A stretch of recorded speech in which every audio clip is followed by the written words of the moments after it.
Bu haftanın sonucu söyleyebilir. Evet.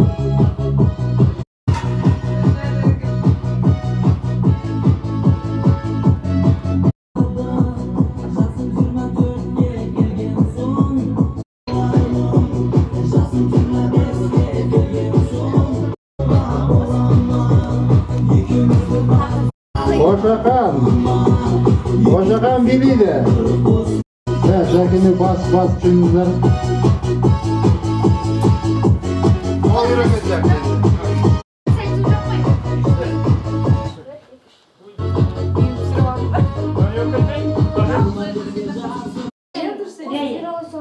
Çok. Ağzal ketken toğana gelmişsin ana. Bir kuş yıktağı. Kalay tabii. Bir kuş yıktamasa toğana gelemiyor. Yani kışın. Ben ona kaldık toyunu. Ola artık o.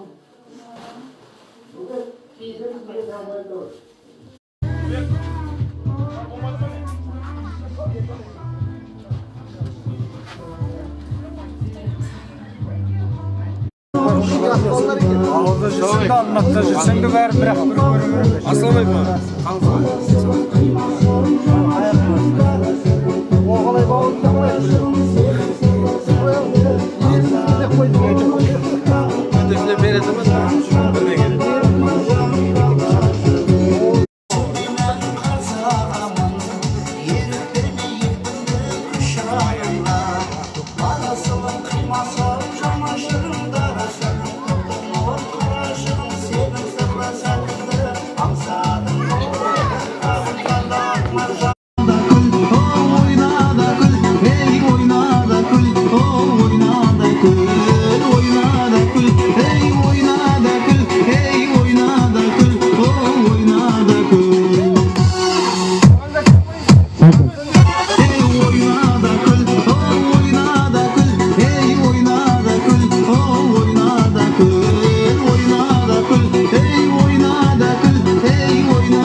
Mектеп бітіріп қана қаққалы 20 жыл болыпты.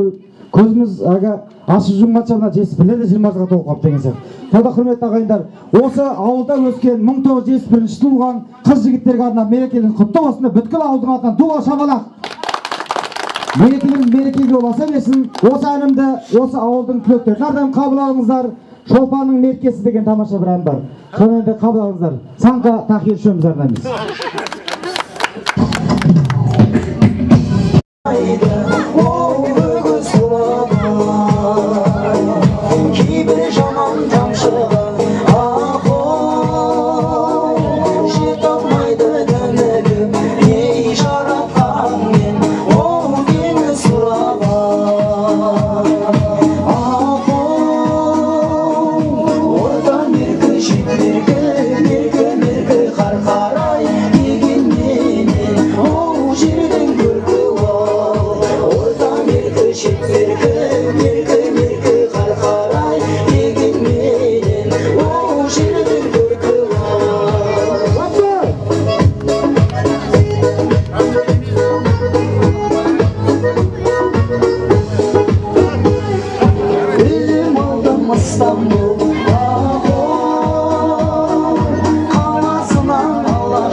Рахмет сізге. Кешіміз арға жалғасады, құрметті ағайындар. Барлығымыз лирикаға жиған сияқты болмай, жетіспірлердің кеште жиналып деп есептеңіздер. 20 жыл бұрын осы бастап салбырап, галстуктарын істеп тұратын азамат пен қыздар міне бүгін тамаша шаштарын қидырған, әйбат сымбатты қыздармен сонда тепсектеніп жатып ұлдар болып өсті. Сонда құрметті ағайындар, алыстан жақында келген өзіміз жетіспірлердің класстастарына өте ризамыз. Бүгінгі той біздікі. Сондайында мұғалімдеріңіз бақытты болсын, өздеріңізге жақсы болыңыздар. Сондайында осы биді жетіспір мен мұғалімдерге арнаймыз. Қабыл алыңыздар.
Barasın kıymasın janaşırım barasın Tutulup karışığım senin sıvı sözünde Ansadım oy Dağılanda akmacan Dağılanda akmacan dolaşırım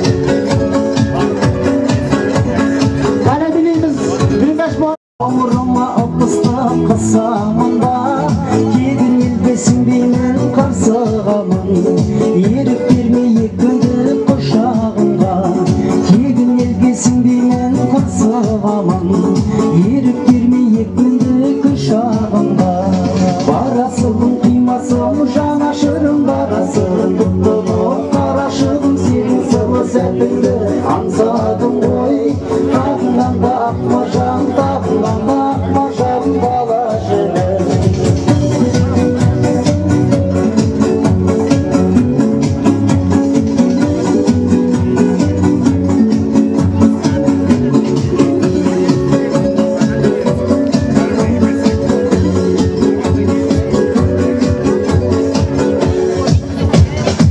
Umutlar gözümde tazalımdı Siz beni gelin azabımda Kuduşum bu köngülüm alı kuşa Aslanım men bulbulan pazarını Kuduşum bu köngülüm alı kuşa Aslanım men bulbulan pazarını Barasılın kıymasın janaşırım darasın Tuttuğunu karaşığım sen sırlı sətinde Ansadım boy Tağından da akmaşam Tağından da akmaşam balaşıdım Sen izledim alıpşım Negizledim aşırıma Səldesin negizbedin Dәл қазіргі сәттегі сағынышым Дауыл күнге толқыған Дауыл күнге толқыған Теңізбедім Cesur Haydar.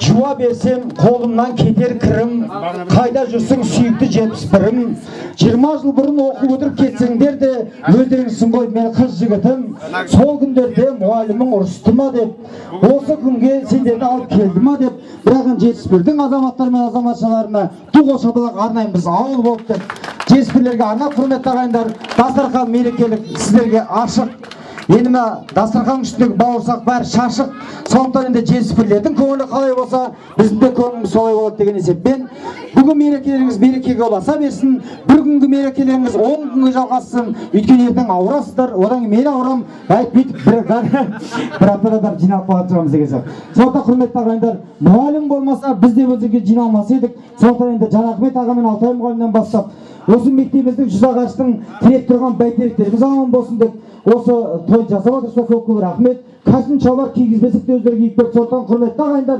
мереке дастарханына шақырып жіберуге рұқсат етіңіздер. Сәлеметсіздер. Ой, тақин қалғаны.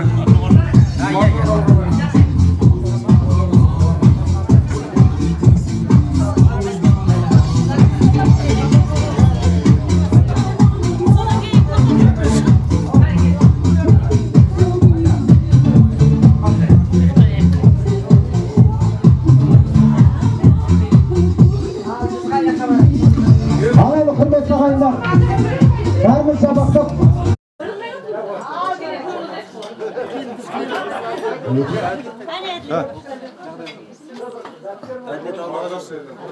Осыдан кісіден кен жүрекпіз.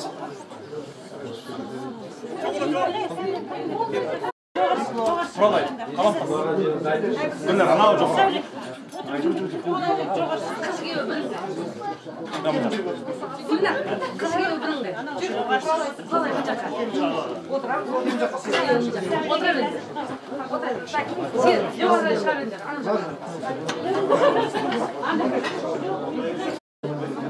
Ербол қайда екен, Ербол? Ербол тұр. Күләп қайдан.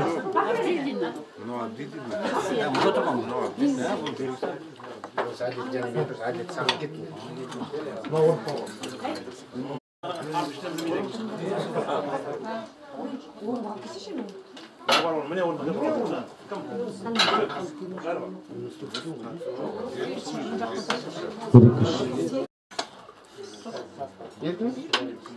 Су қосасың батпайды, от қосасың жанбайды.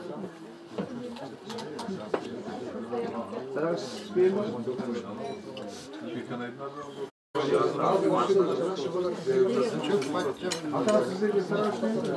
Ағайын туыс бауырда сәлемет туған ауылға деп құрметті ағайындар, бүгін міне өзіміздің кезінде Секен аға мен Әбір апай ниет қазір міне Дубек пен Маржанның үйі болды.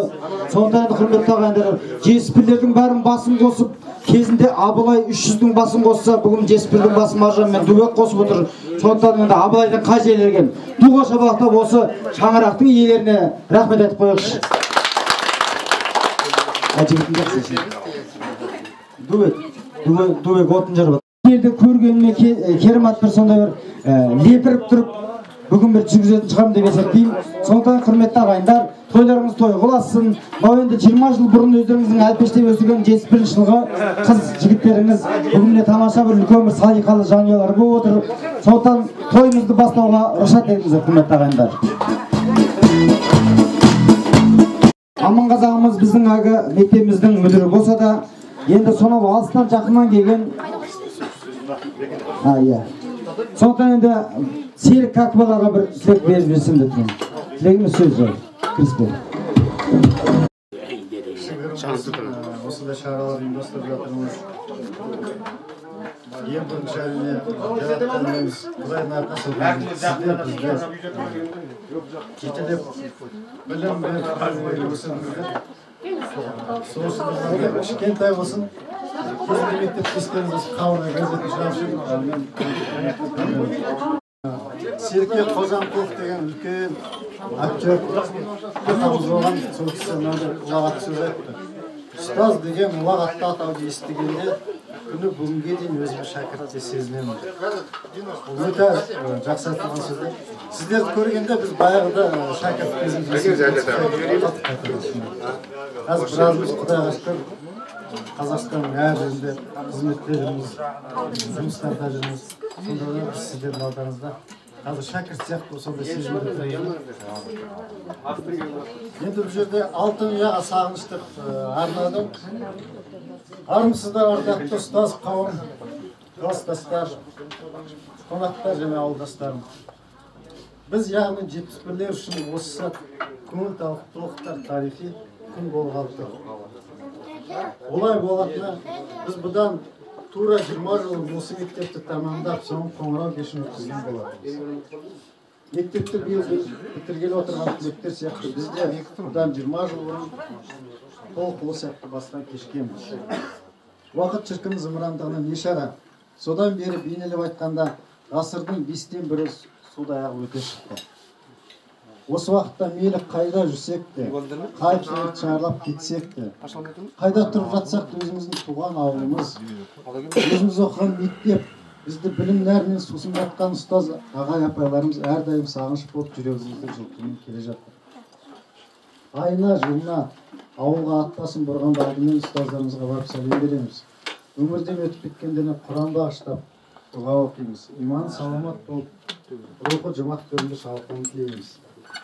Өйткені өмір деген аласапыранда адаспай алға қарыштап қадам басып келе жатқанымыз аттарыңыздан айналайын ұстаздар, сіздердің арқаларыңыз, сіздердің берген білімдеріңіз бен сіздердің берген тәрбиелеріңіз. Біз ұстаздарымызға сол үшін де мәңгілік қарыздарым деп есептеймін. Бұдан 30 жыл бұрын, яғни 78 жылы жан-жағымызға тосырқай қарап алғаш рет мектеп табалдырығын аттағанымызда біздің Сағдат анамыз бен Кәлеш апайымыз маңдайымызды сипап, арқамыздан қағып қарсы алған болатын. Осы кісілер бізге алғаш рет әріп танытып, алғаш рет өздігімізден кітап оқи алатын жағдайға жеткізді. Бұл біздің білімдегі ең алғашқы асуымыз болатын. Осыдан кейін біздің класс жетекшілеріміз болған Гүлнар апайымыз, Гүлғайша апайымыз, Нұрипаш апайымыз, Кенжебай мұғалімдеріміз еді, біздің класс жетекшілеріміз. Содан кейін енді мен басып, сіздердің барлықтарыңызға айтып қойып, кейбір жерін мен ұмытып кетуім мүмкін. Жаңа мұғалімдермен біраз айтып жатыр, Серік, сен шынында 20 жыл көрген жоқпыз дейді. Ол әңгіменің шындығы да бар. Ол енді мен өзімнің кінәм болу үшін барлықтарыңыздан кешірім сұраймын. Содан бастап 10 жылдықты бітіріп кеткен шоңдағы ұстаз апайларымыз ғылымның әртүрлі негізін үйрететін пәндерден сабақ берді. Жалы физикадан Күлия анамыз, Кенжебай Иса ағаларымыз, химия мен биологиядан марқұм Жанатбек ағайымыз, Қарлығаш, Гүлғайша және Гүлнар апайларымыз, еңбектен Төлеш, Болатбек, Орынбек ағаларымыз, тарихтан Амангелді, Мұхат, Жұмагелді ағайларымыз, Күміс апайымыз, географиядан Күлпаш пен Есенбаш апайларымыз, неміс тілін Ғафура мен Үршіпбек апайларымыз, математикадан Жанахмет ағамыз, Раука мен Рауфа апайларымыз, қазақ тілін әдебиетінен Биғайша анамыз, марқұм Ғабиден ағамыз, Сара апайымыз, алғашқы әскери дайындықтан Аманғазы ағамыз, дене шынықтырудан Алтай ағамыз, суреттен Тоқан ағамыз, орыс тілінен Қарлығаш, Гүлмира және Бақыт апайларымыз, әмпиден Дәлехан ағамыз және тағы басқалары. Аттары атылған осы ағай апайлардың барлығы да ұстаз деген ұлы есімге еңбектері сіңген. Осы ұстаздарымыз алдынан тек біз ғана емес, біздің жүздеген аға апаларымыз, жүздеген іні қарындастарымыз білім алып шықты. Сол себепті ұстаздар есімі әлі де көптеген жылдар бойы осындай кездесу кештеріне құрметпен атала беретін сөзсіз. Біз осы ұстаздарымыздың алдында бүгін басымызды иіп сіздердің алдарыңызда тағзым етеміз.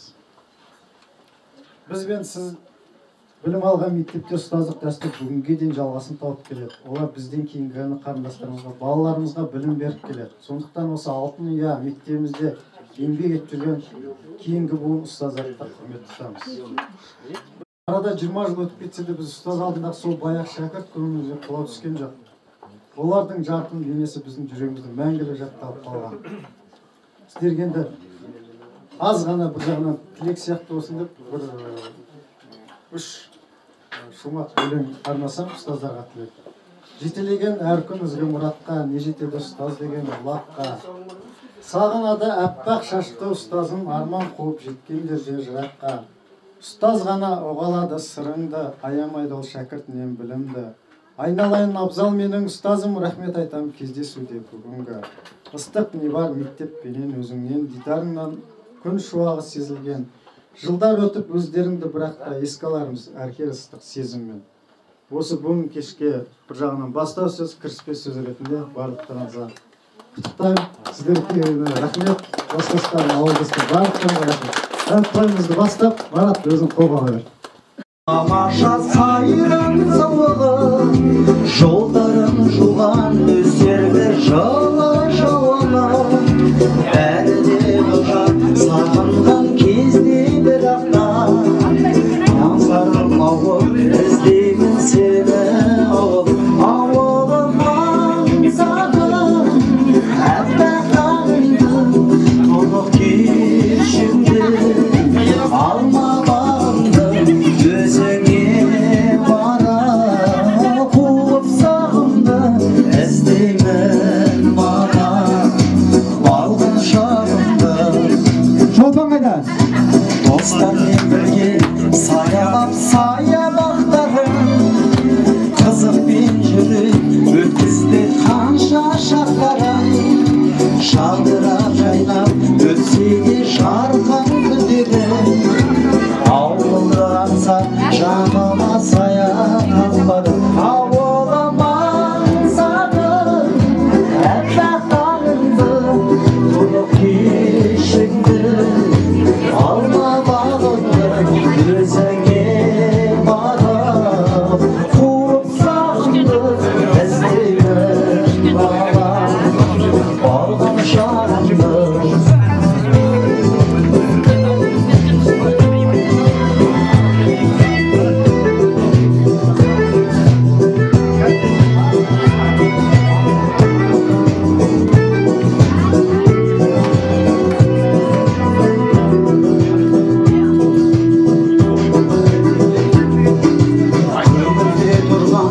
Жауап жоқ сансыз сұраққа, ауылды аңсап кеттім ғой мен де жыраққа. Қарсып болсам да қаланың айлы түніне, ауылға туған жетпейді екен бірақта. Ауылым аңсадым әппақ таңыңды, тұнық кешіңді, алма бағыңды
дос бер, айтқаныңды мақұл дер, жүйрік берде соғаншылар тақым бер, мен жазбаған, жұрт жазбаған жасила жүректерге соңығатын ақыл бер, сені күтіп, тұрсын алда биіктер шапағаты шуағынды құйып көр, абырой мен даңқыны да аяма, және шоған майсымат еқіп бер дегеннің барын жеспірлерге арнаймыз. Қабыл алыңыздар, мерекелеріңіз мерекеге ұласа берсін. Бірақ тойларыңызда құрметті ағайындар. Енді осымыз біздің жүз ағаштан кім бітірмеді? Тепсе темір жүретін азаматтар мен бұрымы тоқпақтай біздің қыздарымыз да бітіріп, біреуі қыз сынынан бірінші орын алса, екіншісі олимпиададан орын алып, енді кейбіреулері бүткіл Қазақстан тарихынан ойып тұрып орын алған азаматтар. Сондықтан құрметті ағайындар, біздің осы қара шаңырағымыз ешқандай ешкімге айырбасталмайтын, ешқандай иномаркаға айырбасталмайтын тамаша бір жанұямыз. Сондықтан құрметті ағайындар, қазіргі сөздің кезегін алып мұғалімдерге берейік деп отырмыз. Аманғазы аға, Липаш апай, Гүлнар апай, үшеуіңіз дұға шабақтап осы сіздерді күтіп жіберсек осыға бір ниетіңіз білсе. Меймандар, ұстаздар, қымбатты 1988 жылғы түлектер, бұдан 20 жыл мектеп бітірген. Мынау ең бірінші сіздерге бүгінгі кездесу кештеріңіз қайырлы болсын деп айтқым келеді.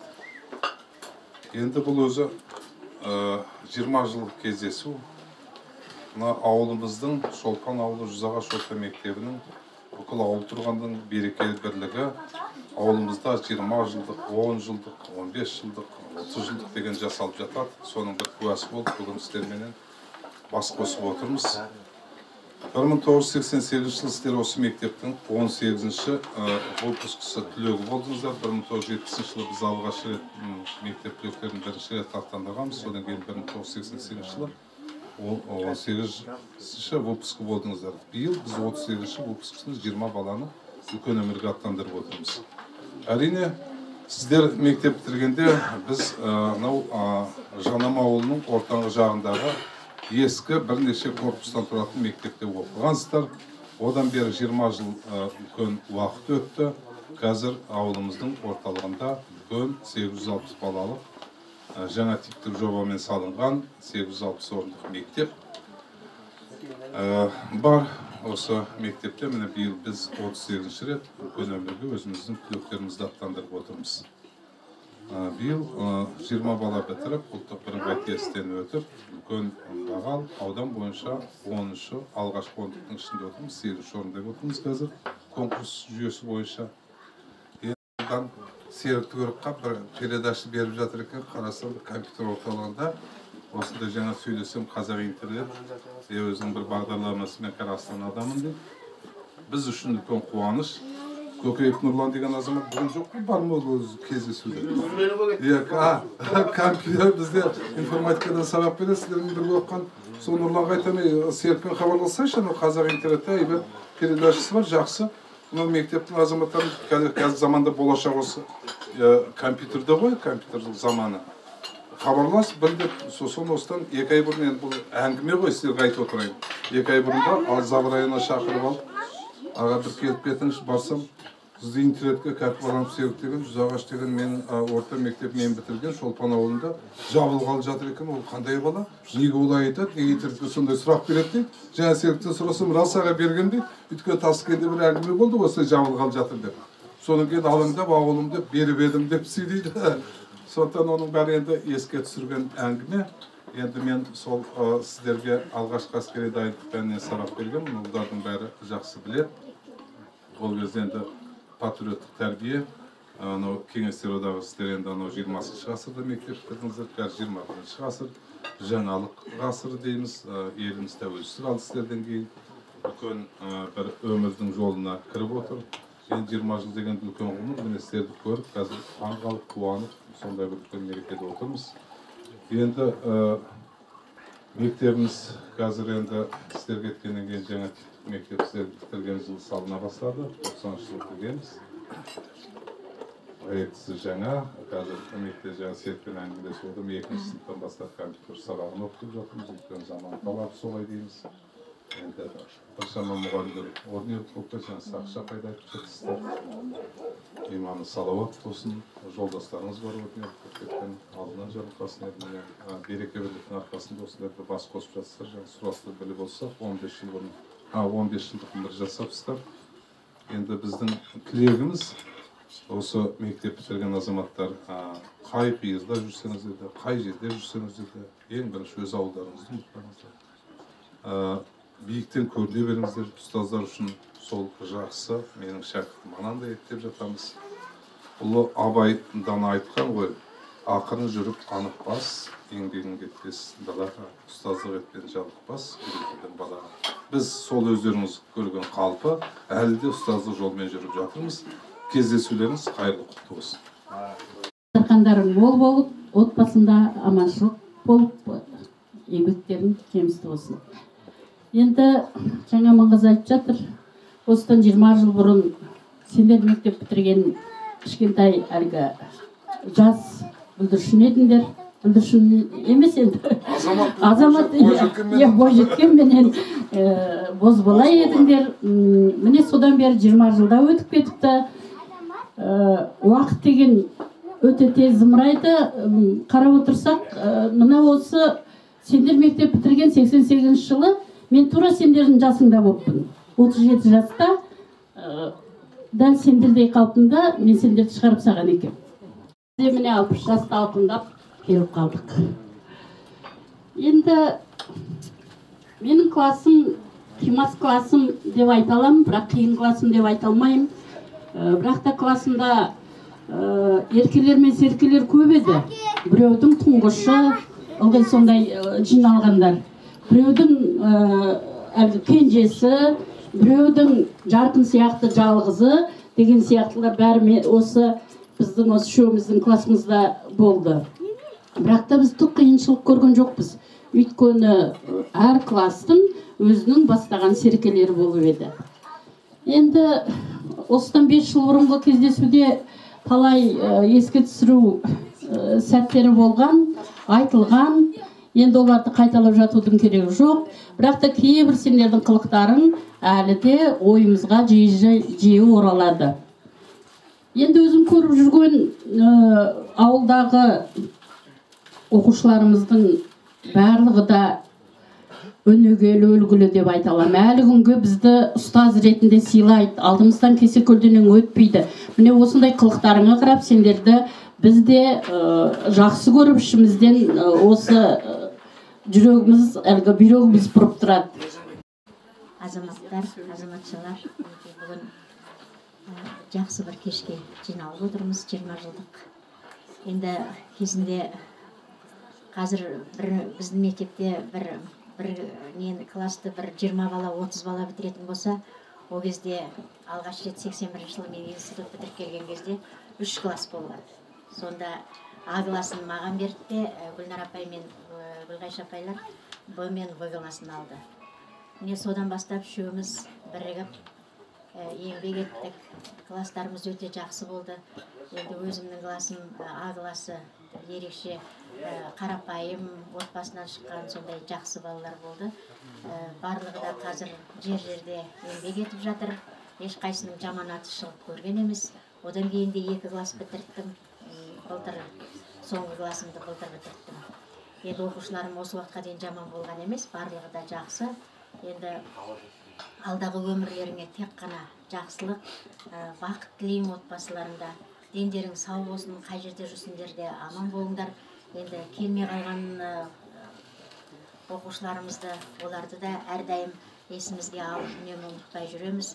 Енді қай уақытта да осы мектебіміздің жүз ағаштың атын шығарып, ауылымыздың атын шығарып, аман есен жақсы азамат болып жүре беріңдер.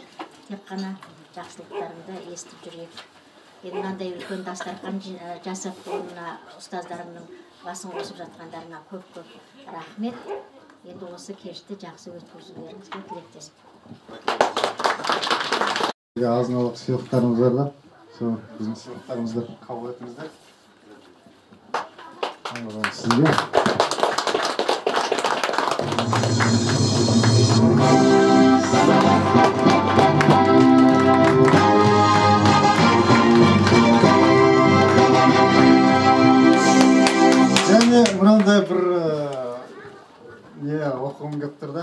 болсын. Ана Оқат аға, сіз де бері қараңыз, Ғафыр апайымыз келе алмай қалды ғой. Мынандай немісше бір сөз дайындап келіп едім енді. Неміс тілін ұмытып қалдық қалай жатса деп. Бірақ сонда да қатесіз енді қарамаңыз. Бірақ неміс тілін кезінде жақсы оқып едік қой. Sehr geehrte des Lehrers, сіз бұл жаққа қарамаңыз енді. Ich beglückwünsche Sie zum heutigen Ereignis. Danke Ihnen dafür, was uns ausbildete. Ich wünsche Sie des Glückes und der Gesundheit. Danke für die Aufmerksamkeit. Sizlerge biz doktor.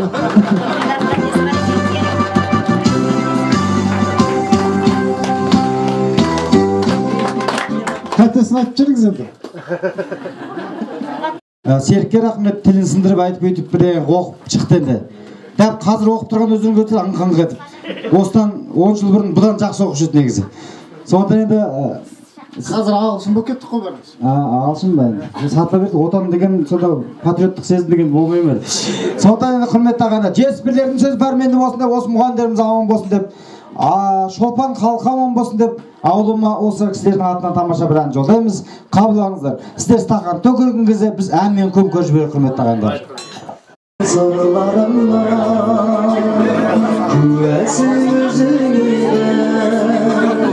dizigi kollarımla salınlarıma Şağımda yer jetken Şanımda terip etken Şayıktım tolkınları Жастығай шіркін деп жүрегім үпілдеп аңсайды сол күндері жайықтың толқындары Жастығай шіркін деп жүрегім үпілдеп аңсайды сол күндері жайықтың толқындары Сүйген ашық болған Asıl tuğan Kömülü köktemdirdi Kurgunu kökten körme Şağımda yer jetken Жанымда теріп еткен Жайықтың толқындары Жастығай шіркін деп жүрегім аңсайды сол күндері жайықтың толқындары Рахмет сізге. Ал енді құрметті ағайындар, жүз ағаштан өсіп өнбеген адам жоқ. Біздің жүз ағаш деген қадірлі қасиетті ұғымның бірі. Сондықтан құрметті ағайындар, жүз досың болғанша, жүз соң болғанша жүз досың болсын деп айтып жатады. Бірақ енді мен қазір былай өзгертіп алдым. Жүз досың болғанша жүз ағашың болсын деп. Сонда құрметті ағайындар, мына енді тепсе темір жетін азаматтармен бұрынғы тоқпақтай біздің бойжеткендеріміз барлығы осы жүз ағаштан шыққан. Сонда құрметті ағайындар, жаңа айтып жатсыздар ғой. Жанайқы мұғалім бізге сабақ беріп еді. Гүлнар мұғалім Рипаш мұғалім біздің класс жетекшіміз болып еді. Аманғазыға әскери дайындықта болды анау деген сияқты әңгімелер айтып жатсыз. Солай емес пе? Сондықтан құрметті ағайындар, әрбір мұғалімді сен түрмен атайтын жүз ағашта оңай мұғалім жоқ. Сондықтан құрметті ағайындар, өзімнің ауылым, өзімнің тасым, өзімнің желім, өзімнің ауам, не осындай мұғалімдерді осындай неге шақырғанына көп рахмет.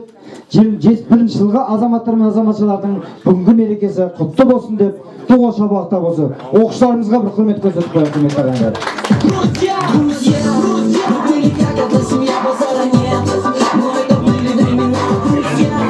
Бір сондай бір кішкентай кезімізде, өйткені атаман сол болды, 71 жылғы біреу екен сол жақта.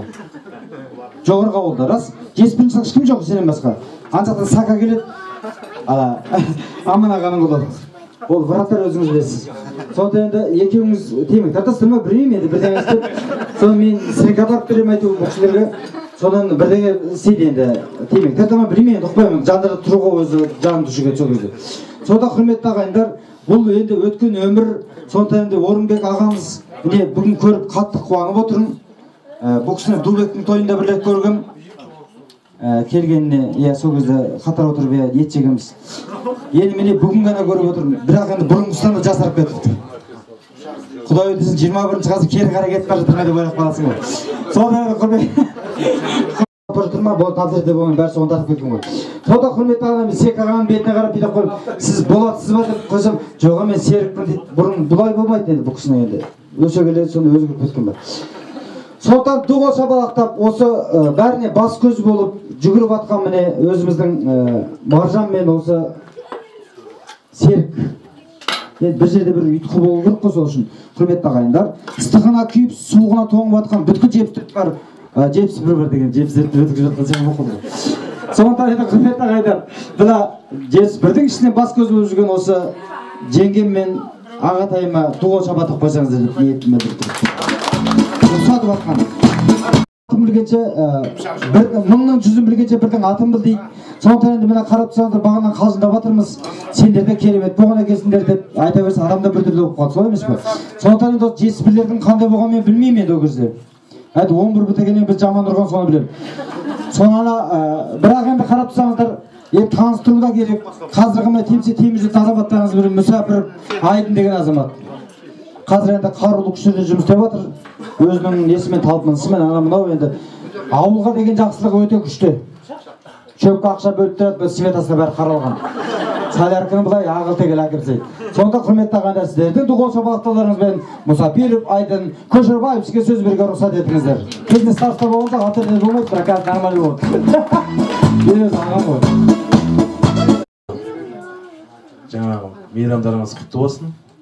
Айтып өтті жаңа Марат бауырымыз мыңның жүзін білгенше бірдің атын біл деп. Өзіміздің кластастарымыздың көпшілігі осы ауылда өсіп өніп, семья құрып, балалы шағалы өрілі-шөрлі болып отыр. Солардан енді біз негізі өздеріңіз үйреткендей ата-анамыздың тәрбиесімен қыздарды сыйлап өткенбіз, енді қыздар жағынан бастайық. Осы арамыздағы енді ренжімеңіздер. Қаламқас жұбайы Әділет, осы өзіміздің ауылдың тұрғындары, жаңа Марат айтқандай, ауылдың өсіп өнуіне, өркендеуіне үлес қосып жүрген азаматтардың бірі. Айтып, тастаған кезде орнынан тұрып, Гүлнар мен Дәурен, Құралай мен Ержан.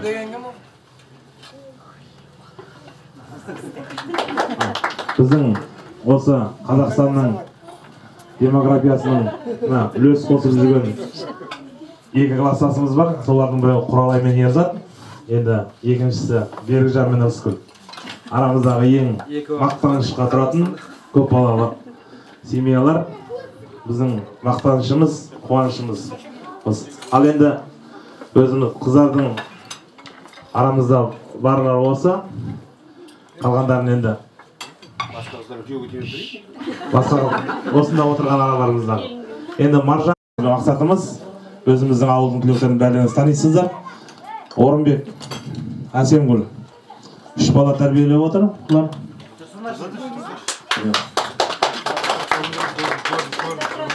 Үржардан тұрады, аудан орталығында. Серік пен Ләззат Алматы қаласының шетінде тұрады. 2 бала тәрбиелеп отыр. Жаңа атап айтып кеттім, тағы да қайталайын. Енді өзіміздің ауылдың тұрғындары Берікжан мен Ырысгүл. Мектепке оқушы Серік кластасымыз, осы ауылдың тұрғыны Маржан. 3 бала тәрбиелеп отыр. Серікті бәріңіз білесіздер, Маржанды көрсетіп. Ал енді келесі столдағы өзіміздің кластасымыз Серік, Жұбайы Сәуле. 2 бала тәрбиелеп. Асхат кластасым қазір жұбайы жұмыс бабымен келе алмады. Сондықтан бір ұл бір қыз тәрбиелеп отыр. Асхат.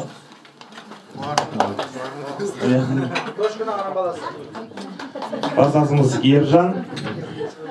Ержанды енді білмейтін мұғалім жоқ. Екеуміз бәріміз біледі. Жанында Еркін кластасымыз. Үш баланың әкесі. Одан кейінгі Ербол кластасымыз. Жұбайы Бақанай. Бір ұл бір қыз. Бөбекті жаңа айтып өттім. Құтты болсын, бақытты болыңыздар. Азаматтарыңыз азамат, азаматшаңыз бойжеткен болып, осы берекелі дастарханда 30 жылдыққа кездесуге Құдай жарсын деп, жетіспірлердің кезінде шаршы жайып жүріп, тынақтар шаршағанша билейтін бір ласковый май деген группасы болған, солай емес пе? Сондықтан осы шын айту керек еді. Ержан ағамның атынан соны бір айтып берсем дедім. Ол кісі бүйтіп әлгі екі қолды бүйтіп тізеге соғып билеп тұрады. Сондықтан енді осы әнімді сіздерге арнаймыз. Қабыл алыңыздар. Бекенай, Ырысгүл бәріңе.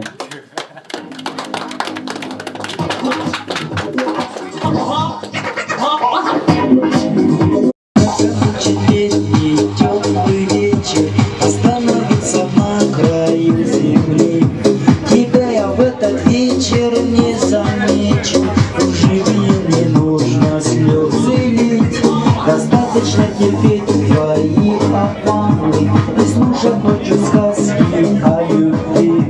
И можешь верить, нет ни за что на свете, заглядывать в окно, забудь, не вспоминай. Пусть твои окна смотрит беспечный розовый вечер, пусть провожает розовым взглядом, смотрит вам вслед. Пусть все насмешки терпят твои, пусть доверяет тайны свои. Больше не надо мне этикет. Розовый вечер, пусть провожает розовым взглядом, смотрит вам вслед. Пусть все насмешки терпят твои, пусть доверяют тайны свои. Больше не надо мне этих лет.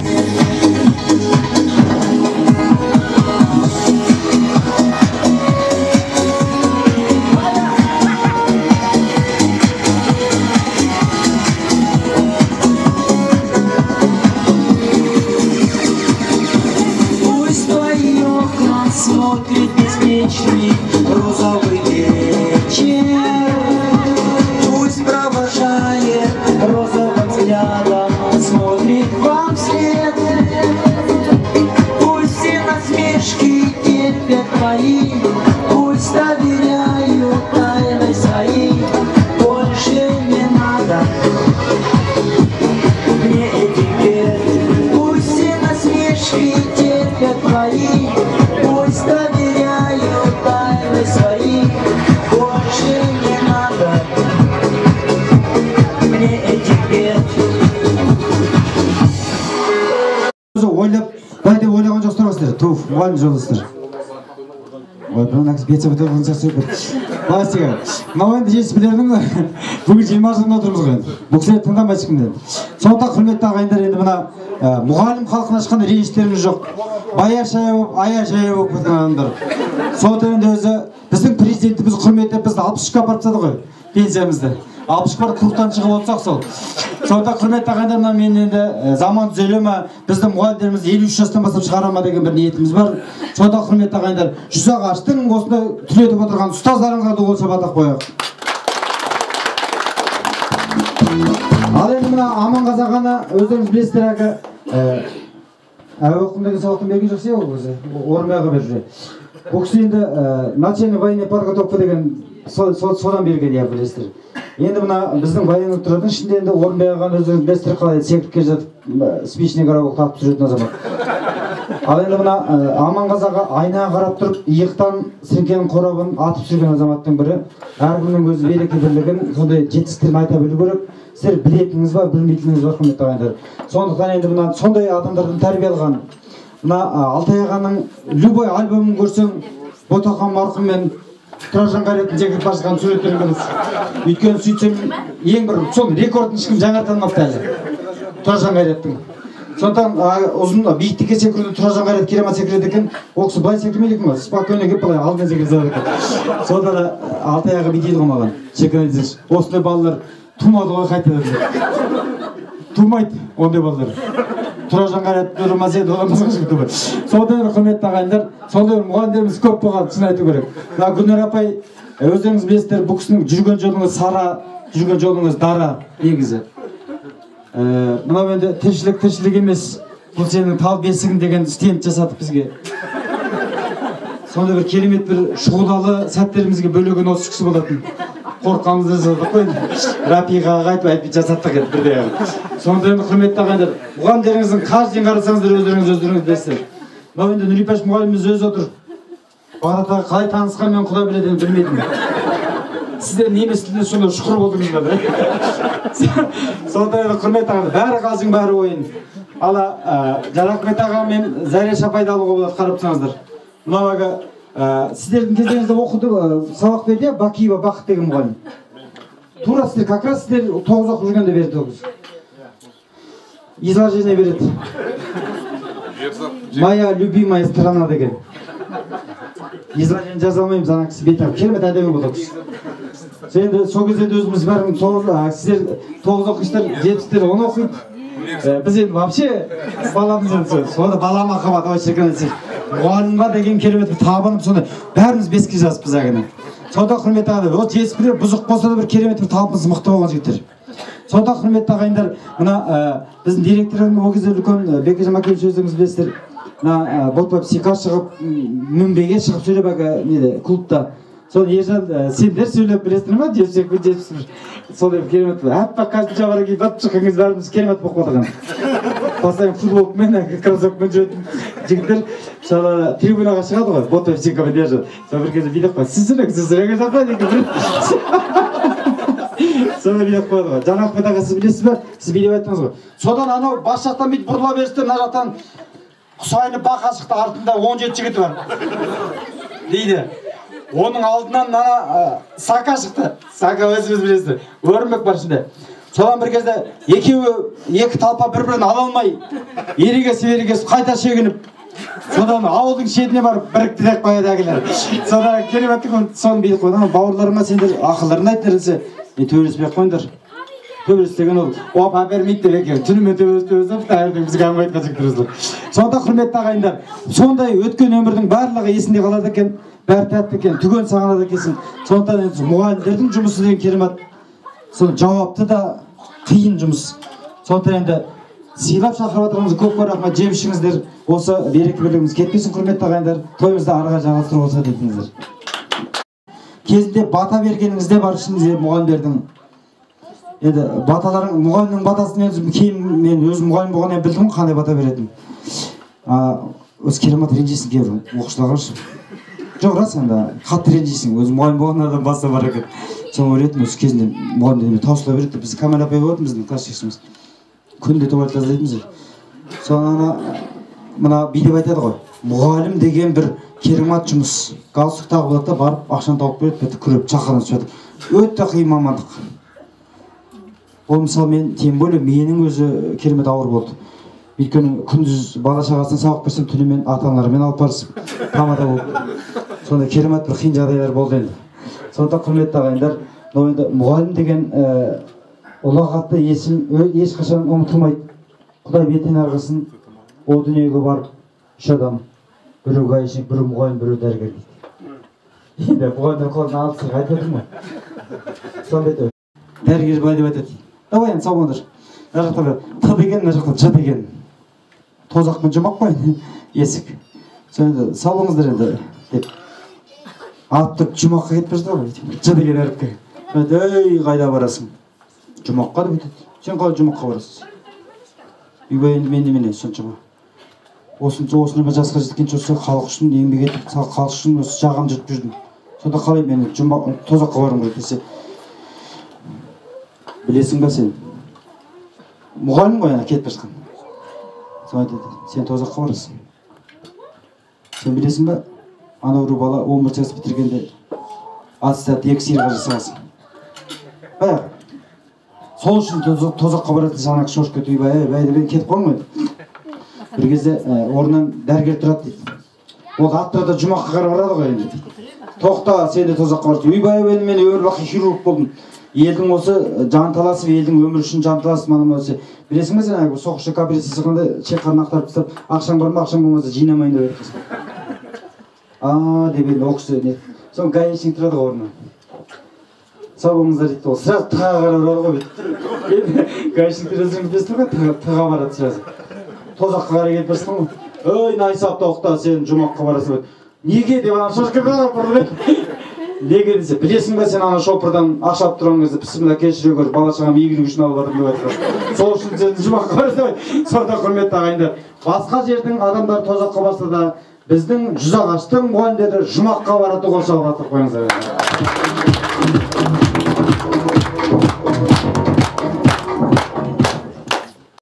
Папасы. Сол кісінің бағана үйіне кіріп шықтым енді.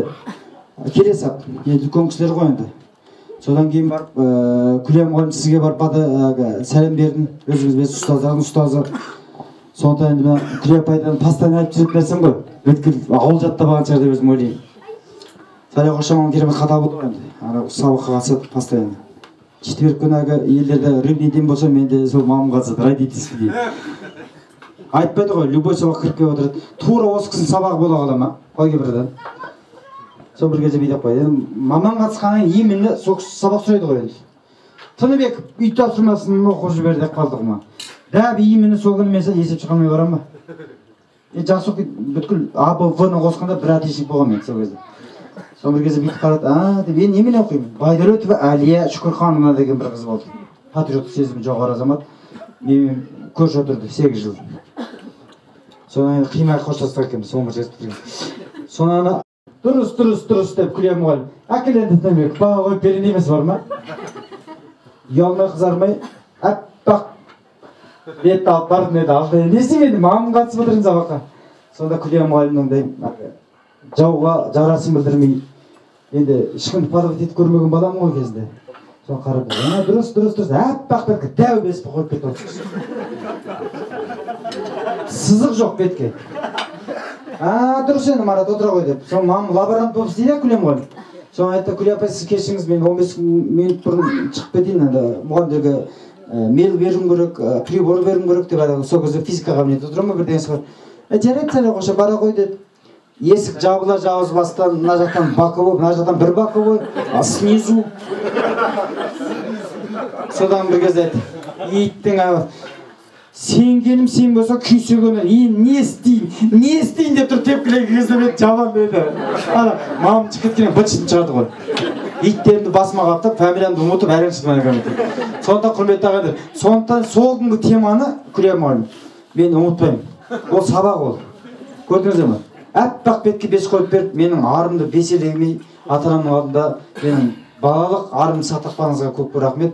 Өмір бақи бас иемін сізге. Аяқта былай деп айтады дейді. Мұғалімдер туралы айтсақ да өзі бірді мұғалімдер туралы айтқым келмейді негізі. Өзіне мұғалім жоқ, тазалықсыз мұғалім дейді. Соны баяғыда бір былай деп айтады дейді. Жындыханаға түсіп қалыпты бетінен ағасын. Алмағаш гүлдеді деп қалса бәрі тағал шығып алған дейді. Пысты десе бәрі түсіп жатыр дейді құлап. Біреуге түспейтін сау екен ол кішкене енді. Бір жаз ол жігейді қоймаған. Кәсігі мықты. Сол бүйтіп отырды. Есі тұрса адам құлай мен мысалы бәрі жүрді.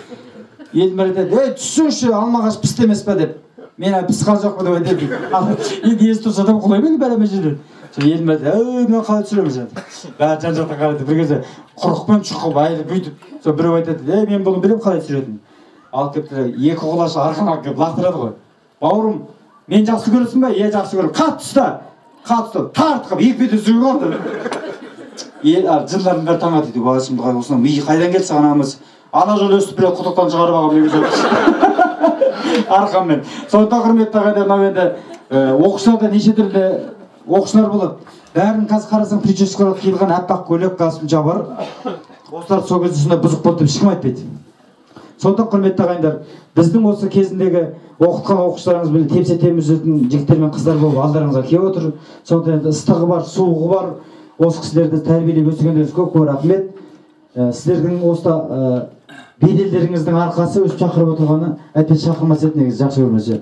Сонда құрметті ағайындар, заттарыңыз алып жатқан толсын, өздеріңіз тозбаңыздар. Кешімізді жақсылап өткізіп, жеспілер тойларың құтты болсын.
Менің Үрскүлім 76 жылы туылған, Бекенай 71 жылы туылған.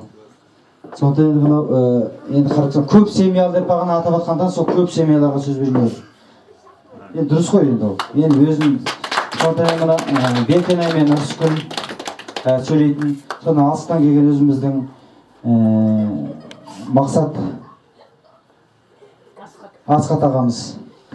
Сізге бір тілектің кезегін берінде отырмын өйткені сізде алыстан келді. Соны Орынбек, сізде енді жолдасыңызбен соны ғаттерлетіп алыстан келіп отырсыз. Бәлем баяқшаны шашып. Сондықтан енді мына осы кісілерге дұл қосып бір сөздің кезегін беріп жіберейін деп тұрмын. Енді ол кісілерге мен туысқанымды қоспасам тағы да болмайды енді. Асқар ағам. Бұл кісі мен туысқаным өзі. Серік ағам. Бәрін шатыстырым ғой. Жарайды, ештеңе етпейді. Сондықтан енді құрметті ағайындар, осы кісілердің сөзін тыңдап жүріп артынан тамаша бір әні бар Бекенайдың. Шықпасаң шықпалдымнан мен саған өкпелемеймін деген нәрселерге қосылып айтады. Мен есті ұстап тұрмын, ешкім шығармай. Бәріңізді бүгін көргеніме өте қуаныштымын. Енді бүгін дәм татып 20 жылдық кездесуге жиналып қаппыз. Осы енді жиналған неден енді тек осылай 10 жылдайын, 5 жыл сайын жинала берейік. Бәріңізге денсаулық, тек табысқа жұмыстарыңыз табысты болып жақсылықта кездесерік. Ол үшін өзім балнауат еттім. Құрметті ұстаздар және құрдастар, мына көпті көрсе көз деп көпшілік жиналып, мына 20 жылдық бас қосуымызды атқарып отырмыз. Бастарыңа мәндік, дендеріңе саулық тілеймін. Енді келесі тағы бір 5 жылдан кейін бас қосып өстіп жинала берейік енді. Есін бастағанда Серген осы жерде бәрін айтып кеткендей болды. Мына жақта жоралғылыстарым айтып жатыр, жаңа Марат бауырымыз өзі айтып жатыр. Жаңағы осы айтылған тілектердің бәріне мен бір сөз айтқанда бәріне қосыламын. Дейтін тек жақсылық сіздерге. Осылай ешқашан ауырмай, сырқамай, еңбектеріңіз алға жүре берсін. Осылай шәкірттер тәрбие беріңдер. 20 жыл сайын, 10 жыл сайын кездесіп осы жерде. Сіздер кардимаңыздар, біз енді сіз енді жолдар қайтып айтсам болады. Жасармайық. Иә, жоқ жасармайды. Біз енді уақыт келсін біз жетеміз ғой. Сіздер осы уақытыңызда жүре беріңіздер. Біз осыдан 20 жыл бұрын сіздерді қалай көрдік? Тура сол қалыптарыңызда мен Нұрипа Шапайды бағана көріп жатып қарап қойып, Нұрипа Шапай тура сол қалпында екен ғой деп. Сол сияқты Нұрипа Шапай жүре беріңіздер. Тек жақсылық, тек денсаулық қана тілеймін сіздерге. Тәрбиелеп жеткізгендеріңізге енді әрине де мына жерде бүгін келгенде келмегенде астасыз жолдас құрбы балалар бар. Енді осыдан енді бір тағы да енді бір 5 жылдан кейін өстіп әрқашанда бәріміз жиналып ол енді бір күнде өстіп келе отырған жерде өзіміздің қыздар дау отырған жігіттер де бар бәріміздің енді сіз біздік дейміз ғой ең бірінші әрқашанда сіз біздік келіңіз арта берсін. Мына құрметті ұстаздарымызға зор денсаулық, мол бақыт тілеймін. Еңбектеріңіз арта берсін. Әрқашанда әрдайым осындай оқушыларың сіздерді еске алып ойнап жүре берейік. Дастархан тек қана осындай қуанышқа жинала берсін. Бәрін сөздер дәрменді болсын деп тамаша әнімді сіздерге арнаймын. Мұғалімдердің жанына бара алмаушы едік, сондықтан бара алмадым, қасыңа бәймен бір тамаша әнді шырқап жіберейік.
Осы той иелері 71-лер бүгінгі тойларың той қыласың, дендерің сау болсын, отбасы бала шағаларың аман болып, үлкен азамат болыңдар.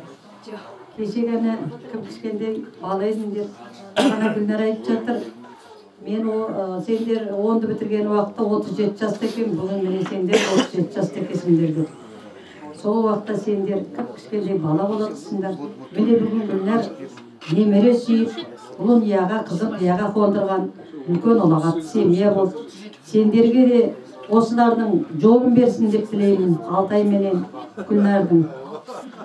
Сендерге мен өзі 4-ші класста математикадан бастап беріп, 10-ды физикамен аяқтағанның бірімін. Бастан аяқ алақанымда, әр бала қай партада отырды, бәрін өте жақсы білемін. Сендерге тілейтінім тек жақсылық.